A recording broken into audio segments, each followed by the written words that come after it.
Assalamualaikum warahmatullahi wabarakatuh. Baiklah, di sini kami akan menampilkan video animasi tentang sistem koordinasi, reproduksi, dan hemostatis manusia dengan mata pembelajaran TIK untuk pembelajaran IPA dengan dosen pengampu Ibu Firda Az-Zahra, SPD MSI. Baiklah, kami di sini dari kelompok 9 yang beranggotakan dengan saya sendiri, Intan Ramadhani dengan NIM 23231112 dan rekan saya Rahma Anis 23231115. Baiklah, untuk materi yang pertama yaitu tentang sistem koordinasi.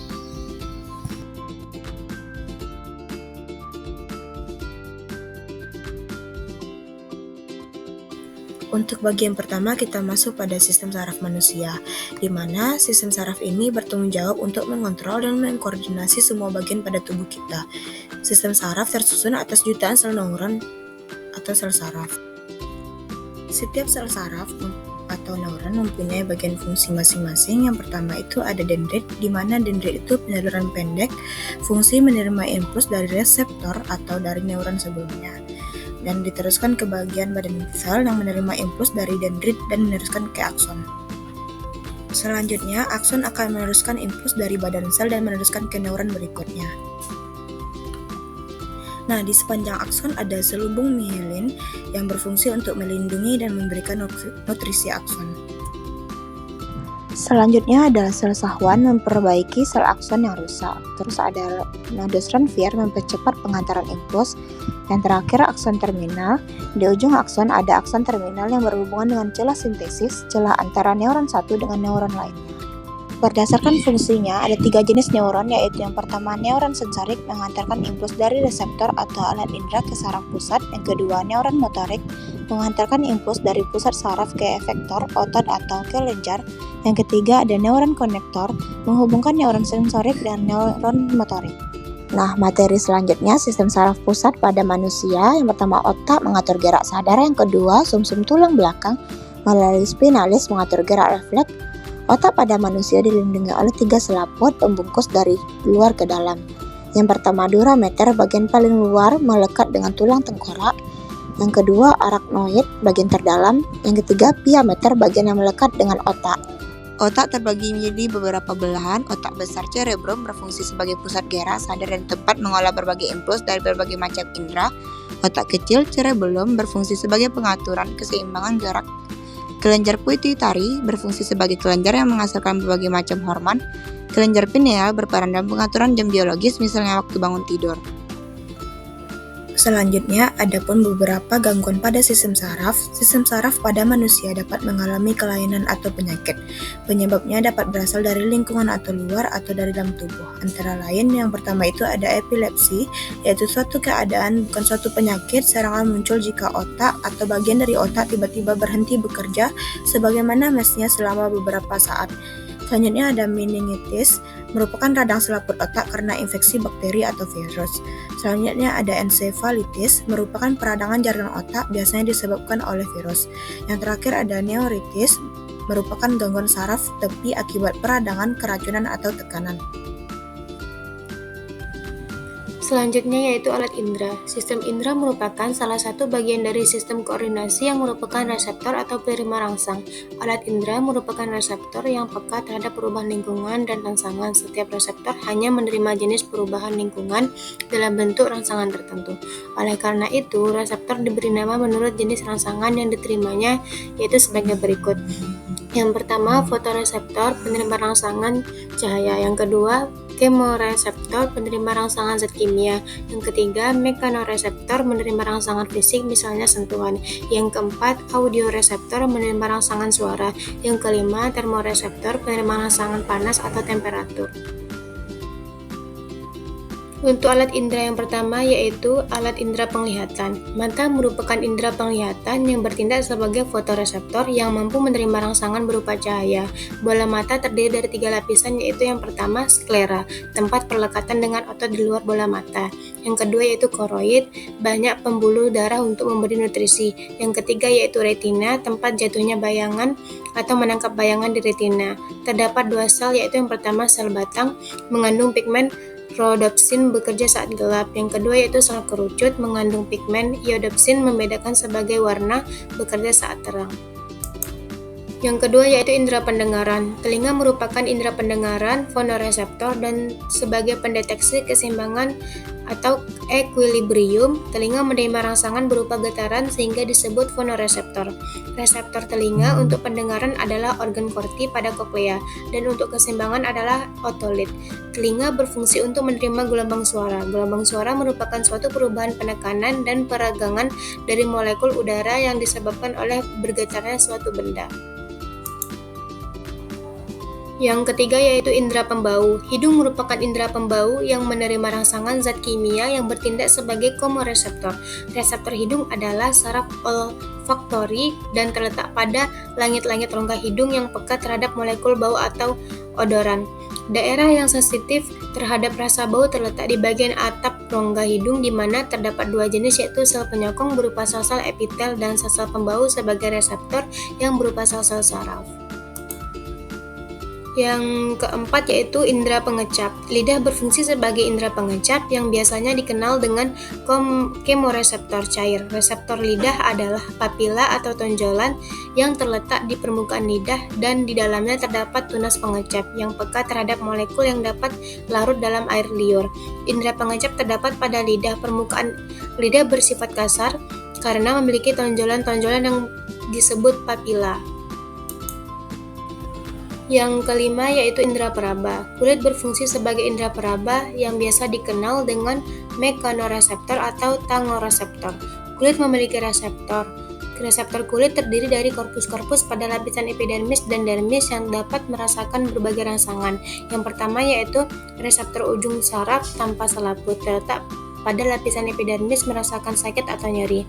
Yang kedua yaitu reseptor ujung rambut terletak di sekitar folikel rambut merasakan gerakan rambut. Yang ketiga yaitu ujung saraf Pacini merasakan tekanan kuat. Yang keempat itu ujung saraf Ruffini merasakan panas. Yang kelima yaitu ujung saraf Krause merasakan dingin. Yang keenam yaitu ujung saraf Meissner merasakan sentuhan. Yang ketujuh yaitu diskus Merkel terletak pada lapisan epidermis merasakan sentuhan, tekanan ringan, dan sakit atau nyeri.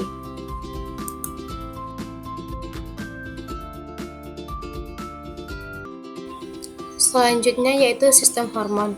Hormon diproduksi oleh kelenjar endokrin yang tersebar di seluruh tubuh manusia. Yang pertama yaitu kelenjar endokrin adalah kelenjar yang tidak memiliki saluran sehingga hormon diangkut oleh darah.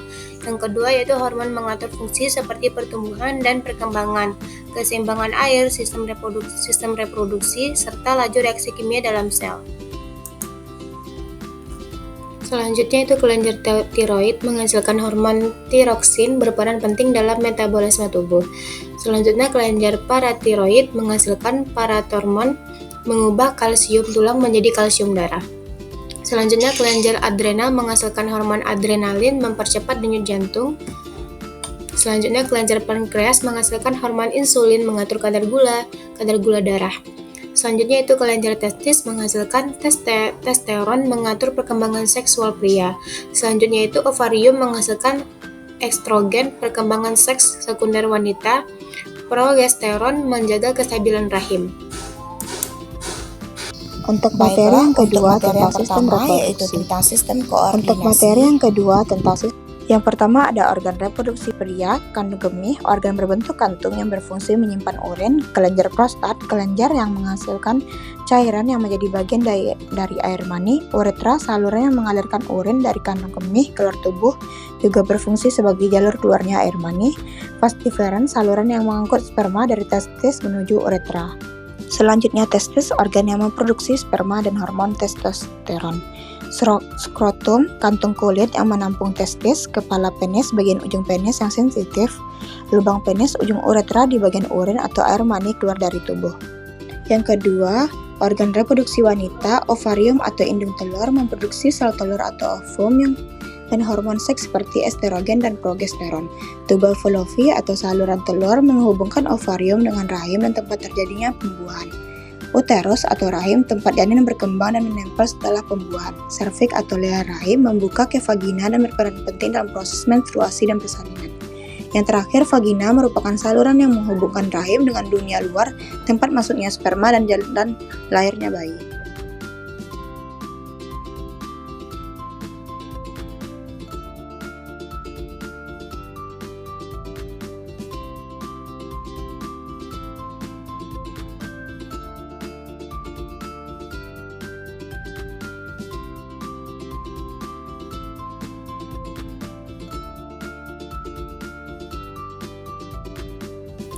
Di awal siklus menstruasi, hari pertama menstruasi, hormon FSH akan memicu pematangan folikel. Folikel degrade, folikul matang, akan mensekresi hormon estrogen. FSH berhenti diproduksi, hormon LH disekresi sehingga terjadi fulasi, yaitu lepasnya ovum dari folikel. Hormon LH memicu folikel kosong berubah menjadi korpus luteum. Korpus luteum mensekresi progesteron. Progesteron memicu penebalan endometrium atau dinding rahim. Jika tidak ada fertilisasi, korpus luteum berubah menjadi korpus albicans. Progesteron berhenti diproduksi. Dinding rahim meluruh menjadi darah atau menstruasi. Nah, selanjutnya bagaimana terjadinya fertilisasi ovum dan sperma setelah proses ovulasi, lepasnya ovum dari ovarium. Jika ovum bertemu sel sperma akan memungkinkan terjadinya fertilisasi. Fertilisasi antara sel sperma dan ovum akan menghasilkan zigot. Zigot, gamerula, blastula, terus blastosit, gastrula, diferensiasi, organogenesis atau pembentukan organ ke embrio. Embrio akan bertumbuh dan berkembang. Embrio berlangsung di dalam uterus atau rahim selama 40 minggu. Dan bagian-bagian kehamilan yaitu plasenta mengalirkan oksigen dan nutrisi dari ibu ke janin serta untuk membuang limbah hasil metabolisme dari janin. Selanjutnya itu tali pusar menghubungkan plasenta dengan embrio. Selanjutnya membran amnion sebagai pelindung dan penghasil cairan ketuban. Selanjutnya itu cairan amnion atau carian ketuban menjaga embrio dari guncangan atau menjaga embrio tetap basah. Ada dua kelompok kontrasepsi, yaitu kontrasepsi sementara dan kontrasepsi permanen. Kontrasepsi sementara yaitu yang pertama itu pil atau suntikan implan yang digunakan oleh wanita berisi hormon estrogen atau progesteron yang berfungsi mencegah pematangan ovum atau mencegah ovulasi. Yang kedua yaitu kondom terbuat dari latex digunakan oleh pria. Selain itu mencegah kehamilan, kondom juga mencegah penyakit menular seksual. Yang ketiga yaitu IUD intrauterine device, perangkat kecil yang dimasukkan ke dalam uterus untuk mencegah sel sperma masuk ke dalam tuba Fallopi, terbuat dari plastik dan tembaga atau bahan yang mengandung hormon progesteron. Pada kontrasepsi permanen, yang pertama itu vasektomi, penutupan atau pemotongan saluran vas deferens pada pria sehingga sel-sel sperma tidak bisa keluar. Jadi saat ejakulasi cairan semen tidak mengandung sel-sel sperma. Yang kedua yaitu tubektomi, penutupan atau pemotongan saluran tuba Fallopi sehingga sel telur tidak bisa bertemu dibuahi sel sperma. Selanjutnya itu infeksi menular seksual, penyakit yang menular melalui kontak kelamin yang bisa disebabkan oleh fungi, bakteri, dan jamur. Pada fungi, kandidiasis disebabkan infeksi jamur Candida albicans. Pada bakteri, yang pertama itu gonore disebabkan infeksi bakteri Neisseria gonorrhoeae. Yang kedua itu sifilis disebabkan infeksi bakteri Treponema pallidum. Pada virus yaitu yang pertama herpes kelamin disebabkan infeksi virus herpes simplex. Yang kedua itu HPV human papilloma virus menyebabkan penyakit kutil kelamin yang terparah dapat menyebabkan kanker serviks. Yang ketiga yaitu HIV virus imunodefisiensi manusia, infeksi virus yang menyebabkan penyakit AIDS yaitu penurunan sistem kekebalan tubuh. Baiklah, untuk materi yang pertama yaitu tentang sistem koordinasi. Baik. Selanjutnya ada itu hemostatis. Hemostatis ini mekanisme pengaturan yang bertujuan untuk mempertahankan agar tubuh kita tetap bekerja optimal, di mana hemio itu sama, statis tetap atau tidak bergerak. Contohnya mekanisme hemostatis yang bisa kita amati dalam kehidupan sehari-hari. Contohnya itu saat cuaca panas, tubuh kita berkeringat. Keringat membantu mendinginkan tubuh karena air yang menguap dari permukaan kulit menyerap panas. Sebaliknya, saat cuaca dingin, kita menggigil. Itu otot-otot berkontraksi cepat untuk menghasilkan panas dan menaikkan suhu tubuh kita. Nah, mengapa hemostatis ini penting? Yaitu tujuannya untuk mempertahankan kondisi stabil agar proses di dalam tubuh makhluk hidup berjalan normal meskipun terjadi perubahan di dalam tubuh dan lingkungan. Jika hemostatis tidak berhasil, dapat menyebabkan kelainan atau kerusakan organ, bahkan dapat menyebabkan kematian organisme. Beberapa contoh hemostatis. Yang pertama itu pengaturan suhu tubuh atau termoregulasi. Suhu tubuh manusia terjaga tetap di suhu 37 derajat Celcius karena dijaga oleh hipotalamus. Saat tubuh terasa panas, hipotalamus memicu pelebaran pembuluh darah dan memicu kelenjar keringat untuk mengeluarkan keringat. Bersamaan dengan keluarnya keringat, terjadinya juga pelepasan panas sehingga suhu tubuh kemudian menurun. Sudah. Selanjutnya, beberapa contoh homeostatis. Yang pertama itu pengaturan suhu tubuh atau sering disebut juga dengan termoregulasi. Suhu tubuh manusia terjaga tetap di suhu 37 derajat Celcius karena dijaga oleh hipotalamus. Sebaliknya, saat hipotalamus merasakan suhu tubuh terlalu dingin, hipotalamus akan memicu penyempitan pembuluh darah untuk menahan panas tubuh tidak keluar dan mengirimkan sinyal ke otot, sehingga kita akan menggigil dan menciptakan kehangatan. Selanjutnya itu pengaturan kadar cairan tubuh atau sering disebut juga dengan osmoregulasi. Fungsinya yaitu sebagai pelarut dalam proses metabolisme, yang kedua mengangkut nutrisi ke seluruh tubuh, yang ketiga mengangkut zat sisa metabolisme, yang keempat melancarkan pencernaan, yang kelima membantu absorpsi sari makanan, yang ketujuh sebagai pelumas pelindung jaringan. Mekanisme hemostasis selanjutnya itu pengaturan kadar gula tubuh. Gula adalah sumber energi utama dalam tubuh manusia. Kadar gula dalam darah yang terlalu tinggi dapat menyebabkan kerusakan jaringan.